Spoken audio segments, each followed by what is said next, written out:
Assalamu alaikum warahmatullahi wabarakatuh. Alhamdulillahi rabbil alamin wassalatu wassalamu ala rasulillahi sallallahu alaihi wa alihi wasallam. Amma ba'd, ndugu zangu popote pale mlipo, kwa mara nyingine tena ndugu yenu Haidar Ramadhani Msiru nakutana nanyi hewani kupitia jukwaa letu hili la ukumbusho wa kukumbushana. Sisi kama wanadamu tunapaswa wakati wote tuwe tunakumbushana jukumu letu la msingi ambalo limekuwa ndio sababu ya Allah kutuweka katika mgongo huu wa ardhi, nalo si nyingine isipokuwa ni kumfanyia ibada yake.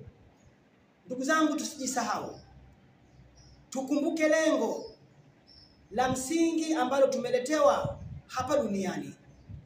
Binadamu hakuletwa duniani ili aje alale, aoe, aolewe, azae, azaliwe tu.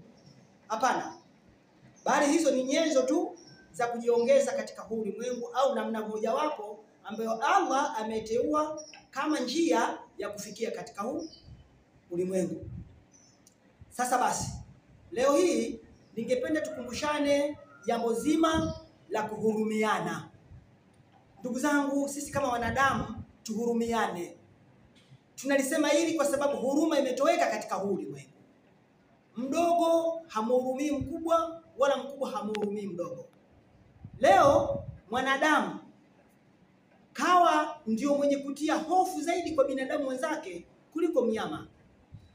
Binadamu leo anapotembea anajihisi yuko salama zaidi anapokutana na mnyama kuliko anapokutana na binadamu wenzie, kutokana na kutoaminiana ambako kumejengeka miongoni mwetu. Ndugu zangu, tufahamu sisi tumeletwa ulimwenguni huu kama ni ndugu. Wanadamu wote ni ndugu. Katika undugu huo tunapaswa kusaidiana kwenye kila tatizo ambalo mwenzako analo. Leo imefika mahali kila mtu na la kwake, tena wengine ni ndugu kabisa wa kuzaliwa. Ndugu zangu, tunakwenda wapi? Tunafanya nini? Thamani yetu ya ubinadamu imeondoka. Kama imefika mahali leo familia ni mtoto, baba na mama, ndio familia.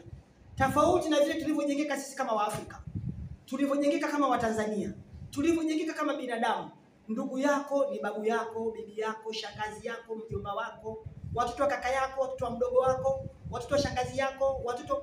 Hiyo sisi katika Afrika familia inakuwa ni kitu kipana na ni kitu chenye thamani, lakini leo kila mtu kashika lake.